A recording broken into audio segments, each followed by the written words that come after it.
Assalamualaikum warahmatullahi wabarakatuh. Selamat siang semuanya. Shalom, Om Swastiastu, Namo Buddhaya, salam kebajikan, salam sejahtera bagi kita semuanya. Sebelumnya kami mengucapkan terima kasih kepada Ibu Nafi Inayati Zahro SEMSI selaku dosen pengampu mata kuliah Sistem Informasi Akuntansi serta teman-teman yang telah memperhatikan presentasi dari kelompok kami. Perkenalkan, kami dari kelompok 4. Pada kesempatan kali ini, kami akan presentasikan hasil diskusi kami terkait materi siklus pengolahan data. Tentunya, dalam kesempatan kali ini saya tidak sendiri, maka perkenankanlah kami untuk memperkenalkan diri. Yang pertama, dengan saya sendiri, yaitu Salsabila Ainurrohmah, dengan NIM 2024-12021 sebagai moderator dan pemateri, sekaligus dua teman saya yaitu Cynthia Naila Azahro dengan NIM 2024-12025 dan Silviana Nur Afiyah dengan NIM 2024-12026. Baik, untuk materi yang pertama adalah pengertian dari siklus pengolahan data. Dalam sistem informasi akuntansi dirancang untuk menghasilkan informasi yang akurat, relevan, dan tepat waktu guna membantu pengguna dalam proses pengambilan keputusan.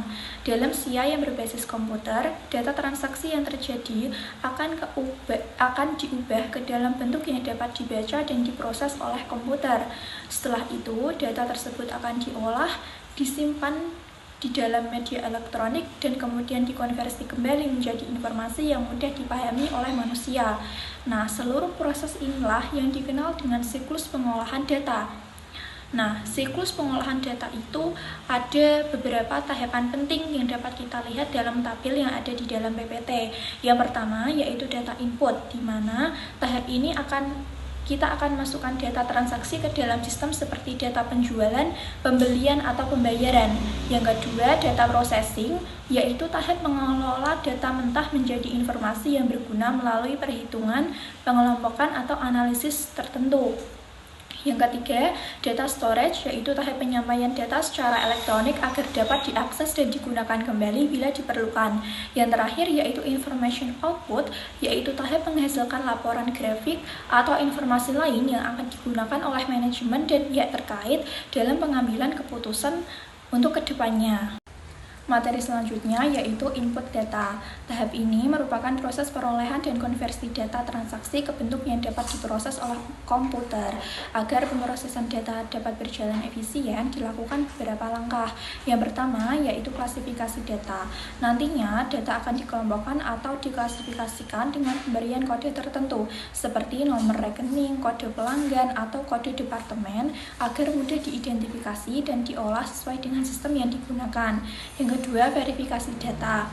Langkah ini bertujuan untuk memastikan keakuratan dan kelengkapan data yang ke dalam sistem. Verifikasi dilakukan untuk mencegah terjadinya kesalahan dalam pencatatan karena pencegahan kesalahan itu jauh lebih efisien dibandingkan memperbaiki data. Yang ketiga yaitu pengiriman data atau transmittal, yaitu setelah data dikumpulkan dan diverifikasi, data tersebut dapat dikirim ke satu lokasi ke lokasi yang lain, terutama dalam sistem yang terhubung secara jaringan. Contohnya, data transaksi dari mesin ATM dikirim secara otomatis ke server pusat. Selanjutnya yaitu cara menangkap data transaksi. Proses penangkapan data transaksi merupakan tahap awal dalam sistem informasi akuntansi untuk memastikan setiap aktivitas bisnis tercatat secara akurat. Beberapa cara yang umum digunakan yaitu 1. Dokumen sumber atau source dokumen merupakan formulir atau bukti awal terjadinya transaksi yang digunakan sebagai dasar pencatatan ke dalam sistem. Contohnya adalah surat pesanan, faktur penjualan, bukti kas masuk dan keluar, serta laporan penerimaan barang. Dokumen ini penting untuk menjamin keabsahan data yang akan diolah. Selanjutnya yaitu turnaround dokumen, yaitu dokumen yang awalnya dihasilkan oleh sistem komputer, kemudian dikirim ke pihak luar seperti pelanggan atau pemasok, dan setelah digunakan akan dikembalikan lagi ke perusahaan untuk diinput kembali ke sistem. Contohnya tagihan atau rekening koran yang dikembalikan bersama dengan bukti pembayaran. Selanjutnya yaitu input langsung ke komputer. Proses ini adalah proses di mana data transaksi akan dimasukkan secara langsung oleh pengguna ke sistem komputer tanpa melalui dokumen fisik terlebih dahulu. Contohnya, teller bank yang mengetikkan nomor rekening dan jumlah transaksi nasabah secara langsung ke dalam sistem. Dan selanjutnya yaitu source data automation, yaitu penggunaan alat otomatis untuk menangkap data dalam bentuk yang bisa langsung dibaca oleh komputer. Contohnya mesin ATM yang merekam transaksi nasabah atau scanner di supermarket yang membaca barcode produk secara otomatis saat penjualan. Selanjutnya yaitu penyimpanan data atau data storage. Agar data yang dikumpulkan nantinya itu dapat diolah dan diakses secara efisien, perusahaan perlu mengorganisasi data dengan sistem penyimpanan yang terstruktur. Sebelum pengolahan data itu dilakukan, penting untuk memahami beberapa konsep dasar penyimpanan data. Yang pertama adalah entity. Entity merupakan objek atau hal yang informasinya ingin disampaikan dalam sistem, seperti karyawan, produk, pelanggan, atau rekening. Setiap entity memiliki karakteristik atau atribut tertentu yang membedakannya. Yang kedua yaitu atribut, adalah elemen data yang menjadi bagian dari entity dan berfungsi menggambarkan karakteristiknya. Contoh entity pelanggan itu atributnya berupa nama, alamat, nomor telepon, dan juga batas kredit. Yang ketiga yaitu karakter. Unsur paling kecil dari data yang berupa huruf, angka, atau simbol yang digunakan membentuk informasi. Contohnya huruf A atau angka 1 merupakan karakter dasar dari data. Yang keempat yaitu data value, yaitu kombinasi karakter yang memiliki makna tertentu dan digunakan untuk menggambarkan nilai dari suatu atribut. Contohnya kotak pos 2001 merupakan nilai data dari atribut alamat dan milik entiti perusahaan ABC. Pemahaman konsep-konsep ini akan menjadi dasar penting bagi sistem pengolahan data agar data perusahaan itu dapat disimpan, dikelola, dan digunakan secara efektif serta mendukung pengambilan keputusan yang lebih baik. Sistem pengolahan data elektronik menyimpan data secara terstruktur dan hierarkis, yaitu dengan mengorganisasi unit data kecil menjadi unit yang lebih besar. Yang pertama yaitu field. Field yaitu kumpulan elemen data terkecil yang disimpan dalam sebuah spasi atau ruang fisik. Yang kedua record, yaitu sejumlah field yang dikelompokkan dan membentuk sebuah satuan data yang sekaligus menguraikan atribut khusus dari sebuah entity. Yang ketiga yaitu file, yaitu sekumpulan record yang sejenis. Dan yang keempat adalah database, yaitu kumpulan file-file yang membentuk satuan data yang besar. Untuk tabelnya atau bagiannya dapat kita lihat di dalam PPT. Selanjutnya yaitu jenis-jenis file. Perusahaan menggunakan 7 jenis file untuk menyimpan data, yaitu 1. File induk atau master file, yaitu file yang berisi data yang relatif permanen. Yang kedua yaitu file transaksi atau transaction file, yaitu file yang berisi data transaksi yang bersifat sementara. Yang ketiga adalah file tabel atau table file, yaitu file yang berisi referensi atau acuan data yang diambil selama pemrosesan data untuk memudahkan kalkulasi. Yang keempat yaitu file sejarah atau history file, yaitu file yang berisi transaksi yang telah diproses. Yang keempat file cadangan atau backup file, yaitu file yang berisi duplikat atau kopi sebuah file. Yang keenam adalah suspense file, yaitu file yang berisi record yang telah dipisahkan sementara dari pemrosesan data reguler dengan tujuan untuk diinvestigasi dan dibetulkan. Dan yang terakhir yaitu report file, yaitu file sementara yang berisi data yang akan dicetak pada tanggal berikutnya. Perkenalkan, nama saya Sinti Nel Azaro dengan NIM 2024-12025. Di sini saya akan menjelaskan mengenai database. Dalam sistem file tradisional, data disimpan terpisah di tiap aplikasi sehingga sering terjadi duplikasi dan inkonsistensi data. Database digunakan untuk mengatasi masalah tersebut. Database yaitu kumpulan data yang saling berhubungan dan disimpan secara terpusat untuk menghindari duplikasi dan menjaga konsistensi. Berikut beberapa istilah umum mengenai database. Yang pertama, database approach atau pendekatan database, yaitu memandang data sebagai sumber daya organisasi yang digunakan bersama oleh seluruh bagian organisasi. Kalau dulu tiap bagian punya datanya sendiri-sendiri, sekarang dengan database, semua bagian pakai sumber data yang sama, jadi lebih efisien dan tidak ada data ganda atau tumpang tindih. Yang kedua, Database Management System atau DBMS. yaitu program yang mengelola dan menghubungkan data dengan aplikasi. Bisa dibayangkan DBMS itu seperti jembatan antara data dengan program pada aplikasi. Jadi, aplikasi tidak langsung menyentuh data mentah, tapi lewat DBMS yang memastikan data aman dan teratur. Yang ketiga, database system, yaitu gabungan antara database, DBMS, dan program pada aplikasi. Yang keempat, database administrator atau DBA, yaitu orang yang bertanggung jawab atas pengelolaan database. Yang kelima, data warehouse, yaitu database berukuran besar yang memanfaatkan teknologi canggih untuk pengolahan data perusahaan. Kalau database biasa dipakai untuk kegiatan harian, data warehouse dipakai untuk melihat gambaran besar, misalnya tren penjualan atau perilaku pelanggan selama beberapa tahun. Pada gambar di samping merupakan perbedaan antara pendekatan file dengan pendekatan database. Yang pertama, pendekatan file atau cara lama. Jadi, setiap aplikasi mempunyai file sendiri yang menyebabkan duplikasi data dan inkonsistensi. Sementara pendekatan database atau cara baru, semua aplikasi terhubung ke satu database lewat DBMS. Jadi, datanya lebih teratur dan juga efisien. Selanjutnya, yaitu cara pandang terhadap data. Dalam sistem lama atau file-oriented system, pemrogram harus tahu lokasi fisik dan format setiap data di file, sehingga program menjadi rumit jika data berasal dari banyak file.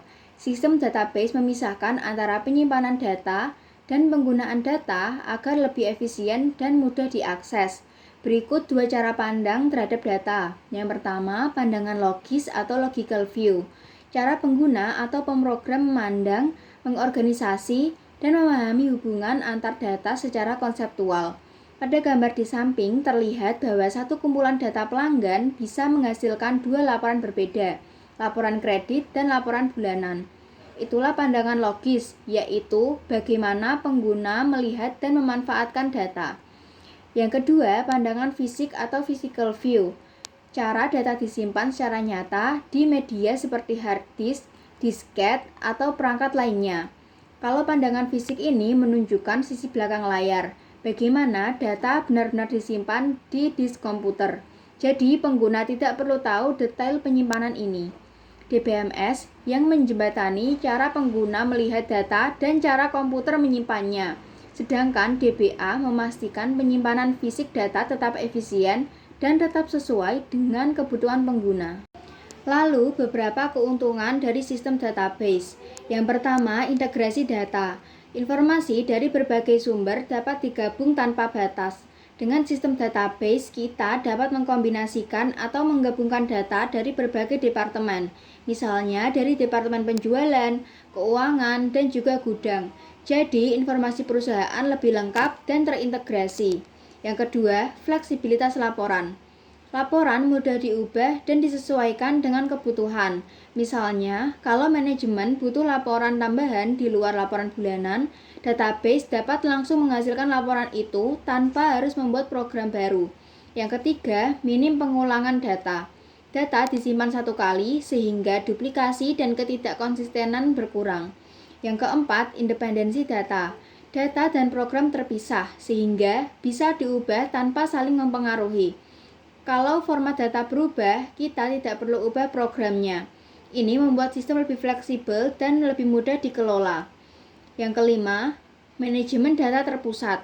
Pengelolaan data lebih efisien karena dikoordinasi oleh database administrator atau DBA.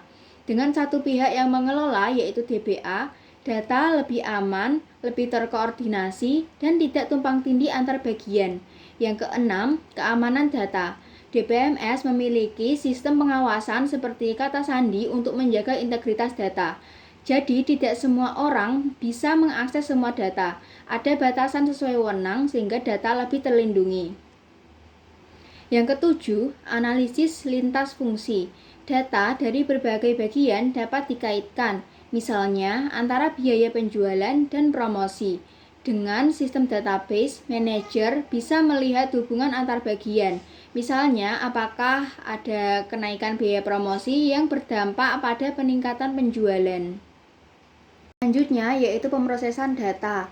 Aktivitas utama dalam pengolahan data adalah pemeliharaan data, yaitu memperbarui data yang tersimpan secara periodik agar tetap akurat. Jenis pemeliharaan data yang pertama yaitu penambahan, menambahkan data atau record baru ke dalam file. Jika ada pelanggan baru atau transaksi baru, sistem akan menambahkan satu baris data baru ke dalam database. Yang kedua, penghapusan. Menghapus data yang sudah tidak diperlukan. Langkah ini menjaga agar database tetap bersih, hanya berisi data yang masih digunakan.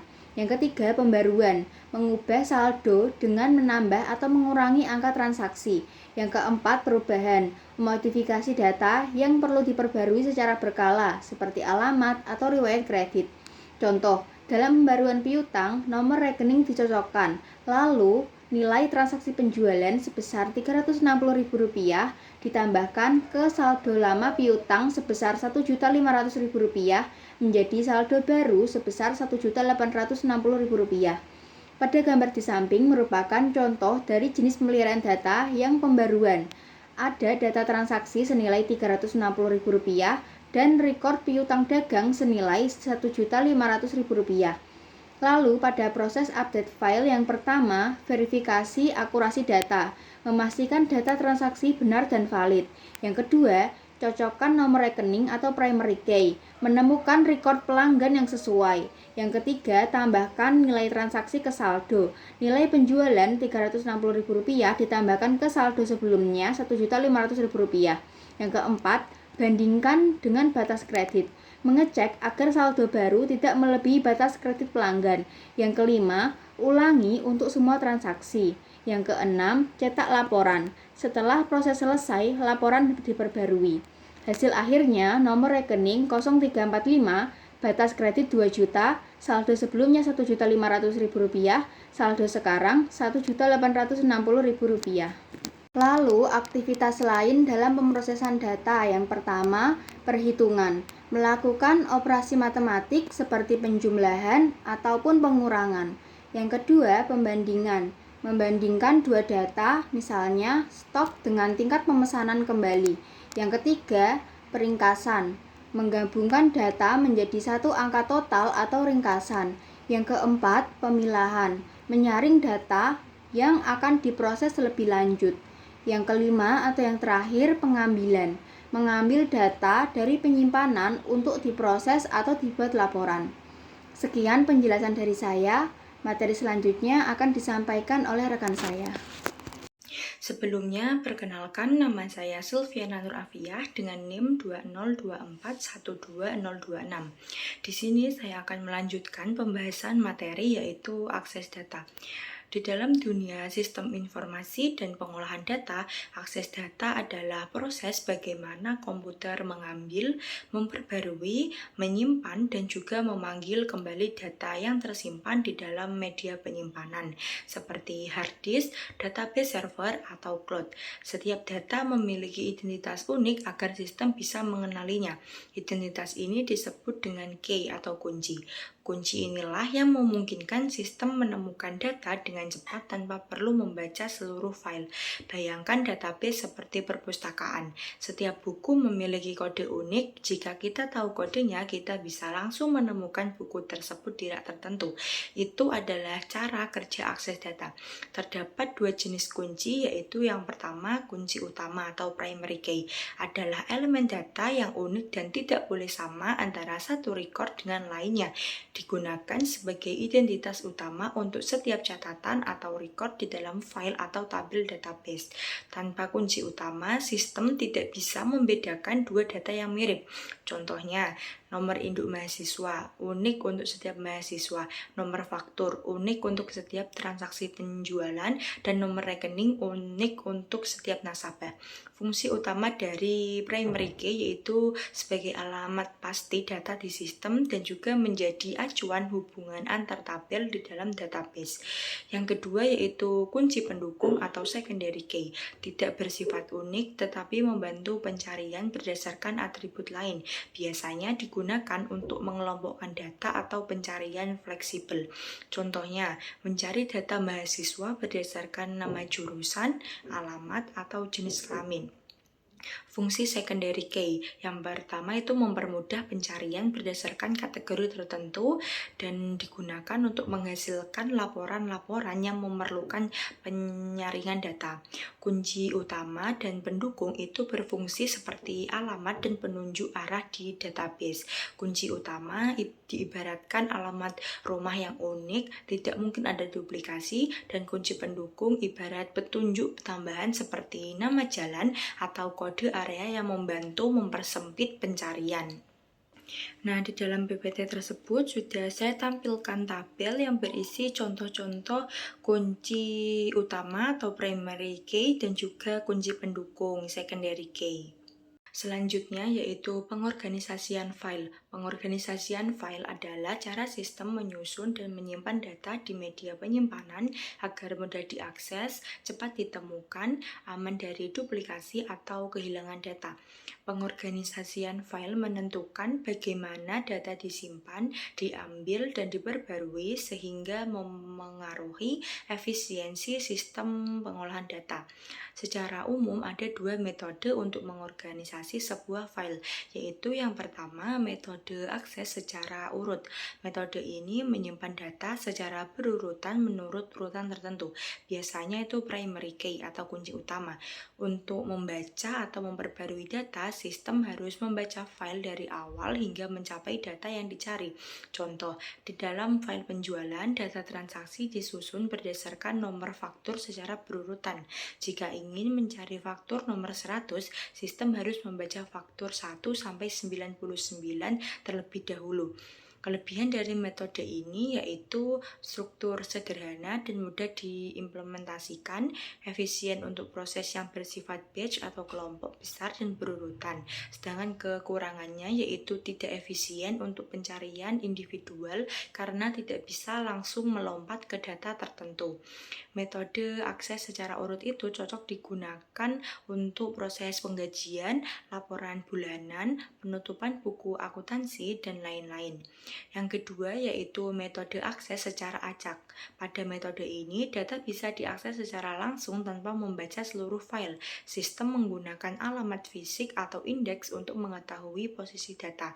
Contoh, transaksi ATM. Ketika nasabah memasukkan kartu dan nomor rekening, sistem langsung memanggil data rekening tersebut tanpa harus membaca semua data nasabah. Kelebihan metode ini yaitu sangat cepat untuk pencarian data tertentu dan juga cocok untuk sistem yang membutuhkan respon instan atau real time. Sedangkan kekurangannya yaitu membutuhkan sistem penyimpanan yang lebih kompleks dan ruang tambahan untuk indeks. Metode akses secara acak ini cocok untuk sistem perbankan, aplikasi kasir, database e-commerce, dan juga sistem akademik real time. Terdapat beberapa metode yang dapat digunakan untuk menentukan lokasi simpan sebuah record, yaitu yang pertama, index file organization. Setiap record memiliki indeks berisi primary key dan juga alamat fisik datanya. Saat pengguna mencari data, sistem langsung menuju ke lokasi yang sesuai melalui indeks.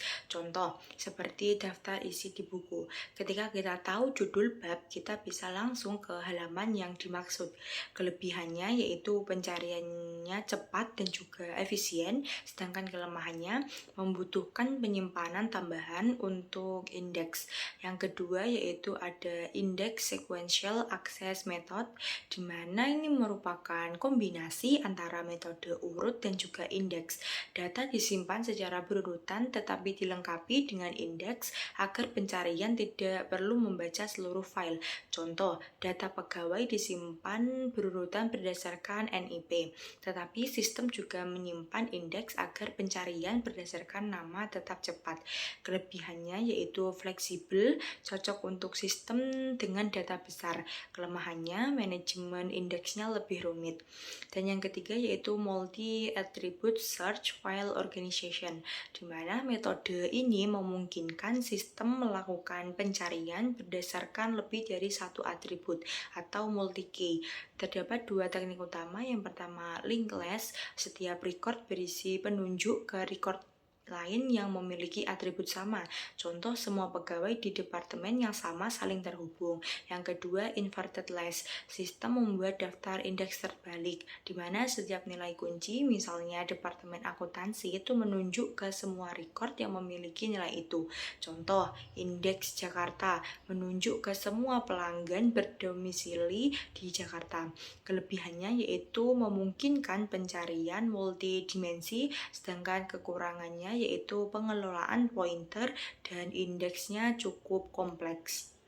Selanjutnya, kita akan membahas metode pemrosesan data. Pemrosesan data adalah tahap di mana data mentah diolah menjadi informasi yang berguna. Metode pemrosesan menentukan bagaimana dan kapan data tersebut diolah. Yang pertama ada pemrosesan secara kelompok. Dilakukan dengan mengumpulkan transaksi terlebih dahulu, lalu diproses bersama pada waktu tertentu. Data tersebut kemudian disusun di dalam kelompok atau batch, misalnya berdasarkan tanggal, jenis transaksi, atau departemen.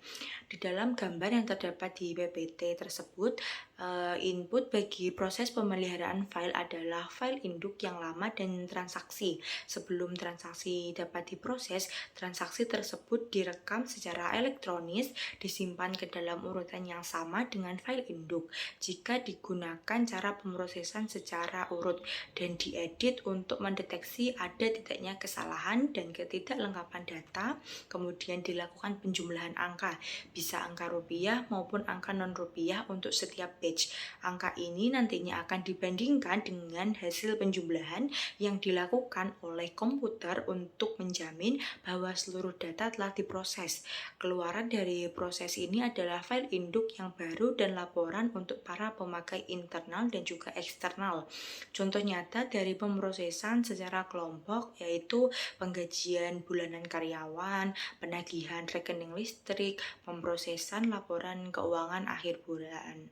Untuk kelebihannya, yang pertama yaitu efisien untuk jumlah data yang besar. Yang kedua, tidak membutuhkan komputer berkapasitas tinggi secara terus-menerus. Sedangkan kekurangannya yaitu yang pertama tidak real time, dan yang kedua, jika terjadi kesalahan, perbaikan baru diketahui setelah batch selesai diproses. Yang kedua yaitu pemrosesan seketika. Di dalam metode ini, setiap transaksi langsung diproses saat terjadi. Sistem segera memperbarui file induk dan menghasilkan informasi secara langsung. Gambar yang ada di PPT itu menunjukkan bahwa dengan metode online real-time processing, komputer menangkap data secara elektronik, mengedit akurasi dan kelengkapan, dan memprosesnya sesegera mungkin. Gambar tersebut juga menunjukkan bahwa dengan metode online batch processing, komputer menangkap data secara elektronik, mengedit akurasi dan juga kelengkapan, setelah itu menyimpannya untuk diproses lebih lanjut di masa mendatang setelah mencapai satu kelompok. Contoh nyata dari pemrosesan seketika yaitu transaksi ATM bank, pembelian di kasir minimarket, dan pendaftaran mata kuliah online. Untuk kelebihannya yaitu yang pertama, informasi selalu up to date, dan yang kedua, respon cepat untuk pengambilan keputusan. Sedangkan untuk kekurangannya yaitu yang pertama, membutuhkan perangkat keras dan jaringan yang handal. Yang kedua yaitu kesalahan input langsung berdampak pada data utama. Materi yang terakhir yaitu output informasi atau menghasilkan informasi. Tahap terakhir dari sistem pengolahan data adalah menghasilkan informasi, yaitu hasil akhir yang siap digunakan oleh pengguna untuk mengambil keputusan. Informasi itu adalah data yang telah diolah, diproses, dan diinterpretasikan sehingga memiliki arti dan nilai bagi penerimanya. Informasi biasanya disajikan di dalam 3 bentuk, yaitu yang pertama dokumen, berisi bukti transaksi seperti faktur, kwitansi, atau cek, dapat dikirimkan ke pihak luar sebagai bukti sah transaksi. Yang kedua yaitu laporan, disusun untuk keperluan internal maupun eksternal ataupun keperluan manajemen maupun pihak luar. Contohnya laporan laba rugi, laporan kas, laporan penjualan, dan juga laporan produksi. Yang ketiga yaitu query atau permintaan data. Permintaan data spesifik dari sistem biasanya dilakukan melalui database. Hasil query bisa berupa tabel, grafik, atau angka sesuai dengan kebutuhan pengguna. Tujuan dihasilkan informasi diantaranya yang pertama tujuan eksternal, ditujukan untuk pihak luar organisasi seperti pemegang saham, investor, kreditur, atau pemerintah, berfungsi untuk pertanggungjawaban dan juga transparansi kinerja perusahaan. Biasanya disajikan di dalam laporan keuangan tahunan, laporan pajak, dan publikasi resmi. Dan yang kedua yaitu tujuan internal, ditujukan untuk pihak manajemen internal, berguna di dalam fungsi manajerial seperti membantu menyusun rencana jangka pendek dan jangka panjang, membantu mengarahkan tim agar mencapai target, dan juga memantau kinerja aktual, menjadi dasar pengambilan keputusan yang tepat dan juga cepat. Sekian presentasi dari kelompok kami. Kami mengucapkan banyak terima kasih kepada teman-teman yang telah memperhatikan. Kami mohon maaf apabila ada salah kata atau salah dalam penyampaian materi. Kurang lebihnya mohon maaf. Wassalamualaikum warahmatullahi wabarakatuh.